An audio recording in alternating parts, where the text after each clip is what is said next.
Hey everyone, today we're going to continue with section 6.1 and we're going to talk about two things, arc length and sector area. So there's going to be two formulas. Both are pretty simple, pretty easy, should be a fairly easy part of this section. So first let's go ahead and define what arc length is. For this, we want to envision a circle like we had in the last video where we draw on these central angles and then we were doing the conversions after that. But if you remember when we were doing the central angles, a central angle is basically just an angle that has the endpoint, the vertex at the center of the circle. It's called a central angle. So if we're trying to find an arc length, it is the distance around some curved line on the outside of the circle. So it would be like from here to here, this would be an arc length. Sometimes we might call this, let's call this point A, this one B, and this one C.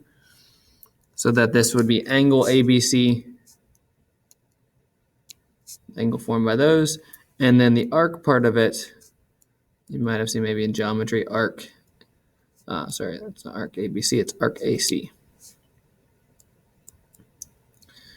So we can find the length of that. Now the reason why this is a little bit different than anything is, well, because it's a curved line. It's not so easy to find the length of a curved line, right? It's not the same as a straight line. So we have a little formula to do this. The formula involves the radius. As you can see, both AB and BC are radii or radiuses of the circle. So pretty simple formula. It's simply S, that's the letter that we use for arc length, equals R theta. Okay. So S is the arc length, R obviously is the radius, and theta is the central angle.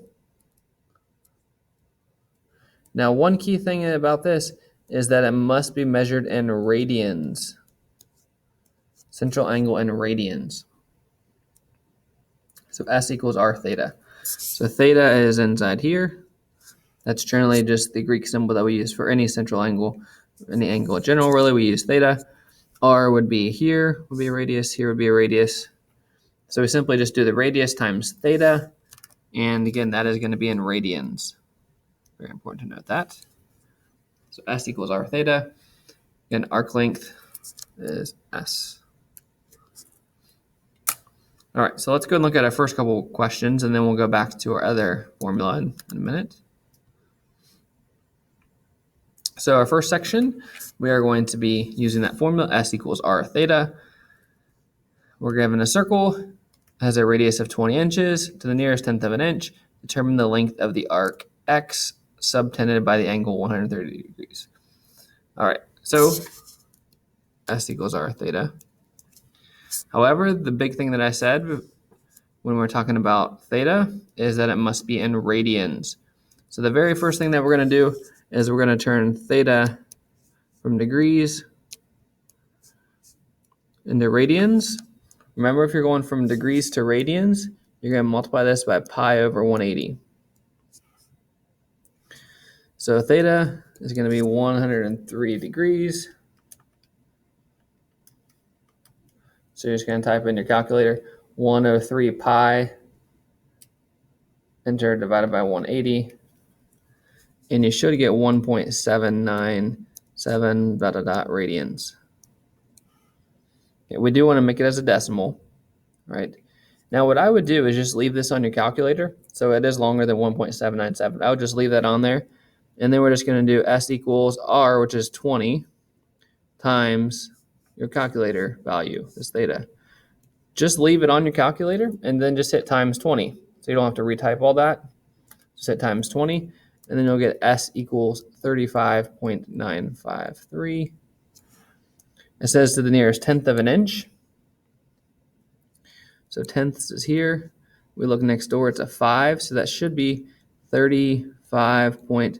We actually got to round up, right? So that would make it then 36. 36.0 inches.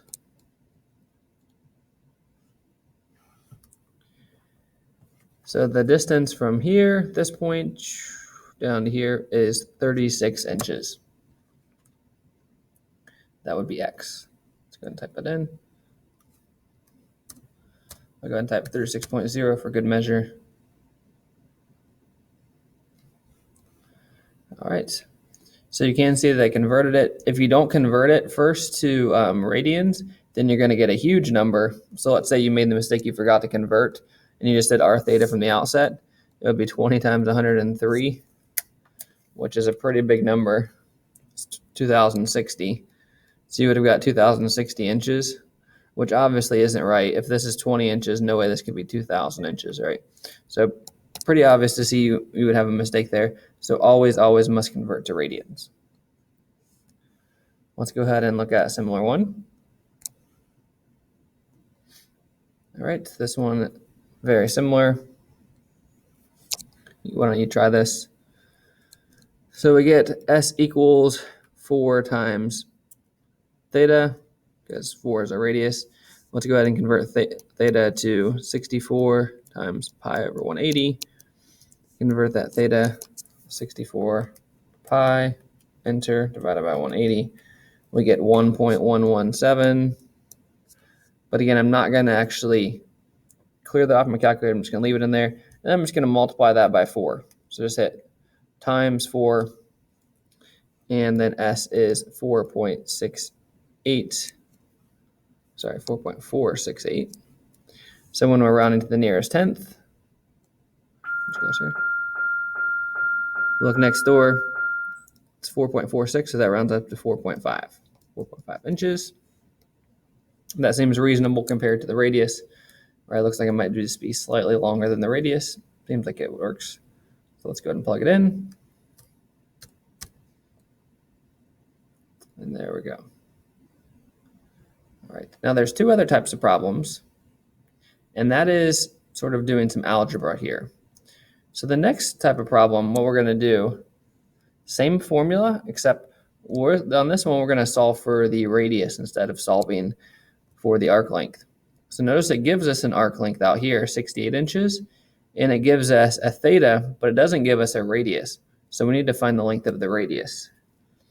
So we still use S equals r theta.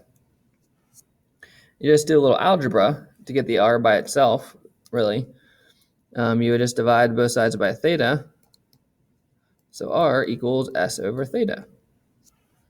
So in these 2 problems, all we're going to do is our arc length, which is 68, divided by our theta in radians. And this one's actually already in radians for us.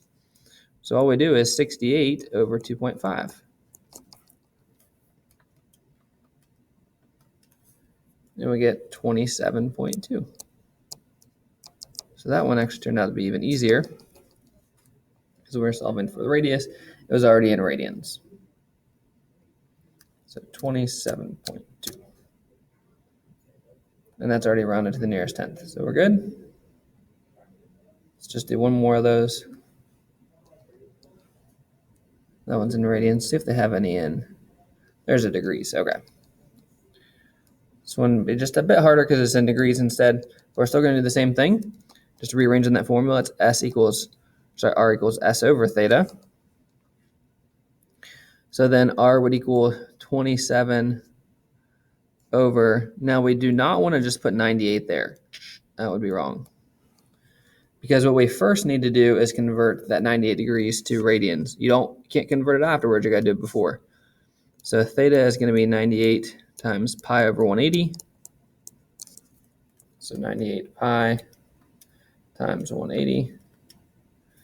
It is 1.71042, a bunch more. So what I want to do is 27 divided by that, 1.71042. Now how I'm going to do it is just going to do 27 divided by.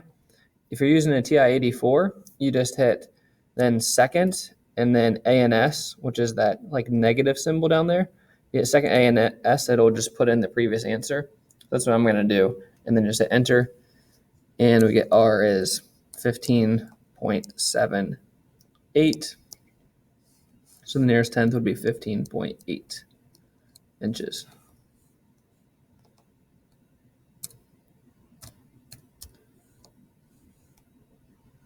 Okay, and then one more type for this, and that is finding the angle. It's very similar.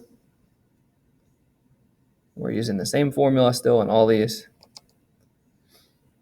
So in this one, if we started with s equals r theta again, and instead we're trying to find theta,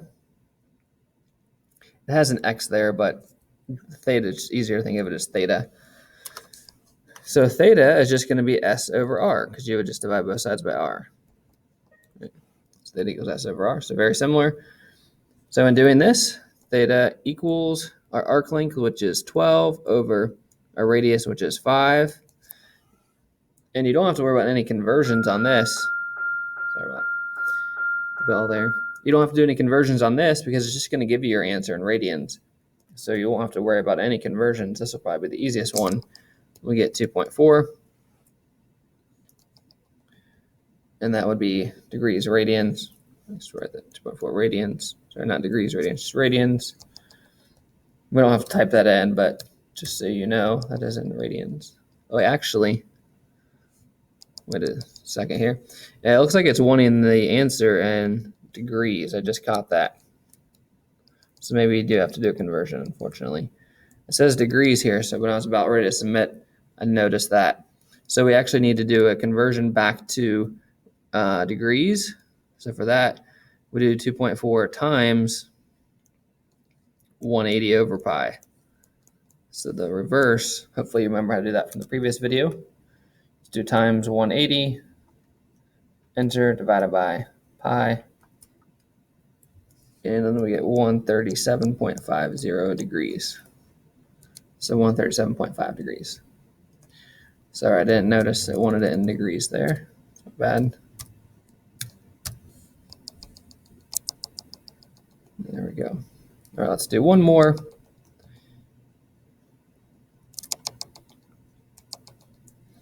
Using that same formula. Again, I've just rearranged it. Theta equals s over r. I actually got the wrong type here, sorry. Find angle. So theta equals s over r. It's just going to be s, which is 15, over r of 17. 15 divided by 17 is 0.88235. And then I need to convert that to degrees. So I'm going to take that 0.88235 times 180 and then divide it by pi to get my answer.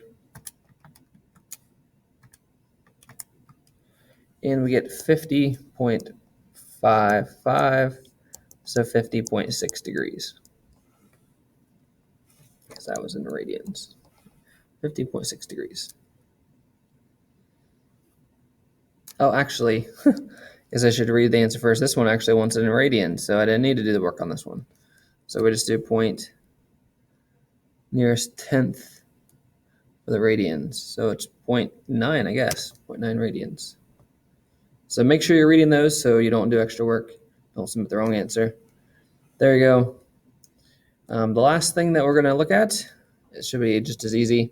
That is sector area. So sector area is basically the little pie-shaped thing that comes about when you do this, when you create this arc here. So sector area, it's the area of the section formed by the arc in the central angle. So sort of this pie-shaped area here. That's called a sector.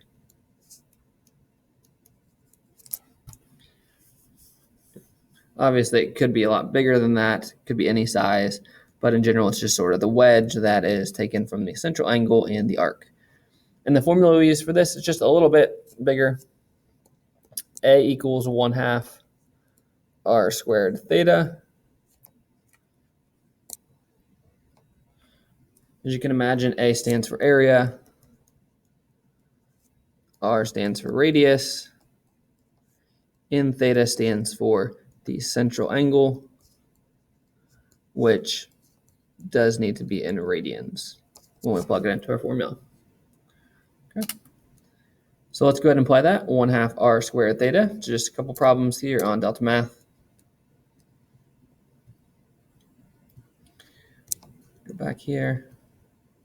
So when you're doing that first set, there's two for arc length, 2 for radius, 2 for angle, and then there's 4 where it could be any of them. And then you've got 8 with these area of sectors here.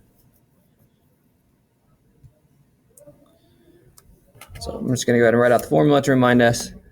A equals 1/2 r squared theta. So it says that the angle measure of MNP, so that's this angle MNP, is 118. And MN represents 20. So this represents theta, and this represents r. So we got our central angle and our radius. So all we're going to do is plug it in, but first we do need to convert that theta to radians. So theta equals 118 times pi over 180.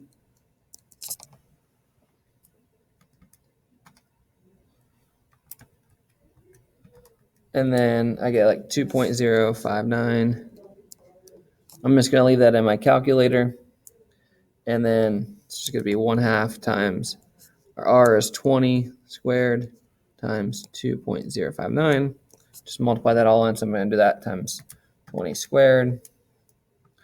And then times by half, or easier probably just to divide by 2. And we get the area is 411.897. It does want us to round to the nearest hundredth. So slightly different rounding on this one. The nearest hundredth would be this one. So we'd round that up because there's 7 next door.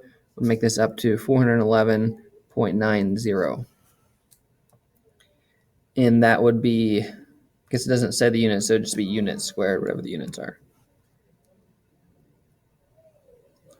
So 411.0. There we go. Let's go ahead and do one more of those. Really is just plugging stuff into a formula. It's just you have to make sure that you're doing that conversion first. So S equals 1/2. R is 5 because that's KL. KLM is our central angle is 106 degrees. So it's 1/2 times 5 squared. And let's go ahead and do our theta conversion here. 106 times pi over 180.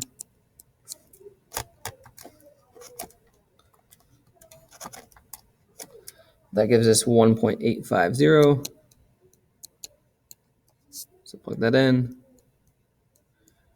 And then we can go ahead and multiply times 5 squared.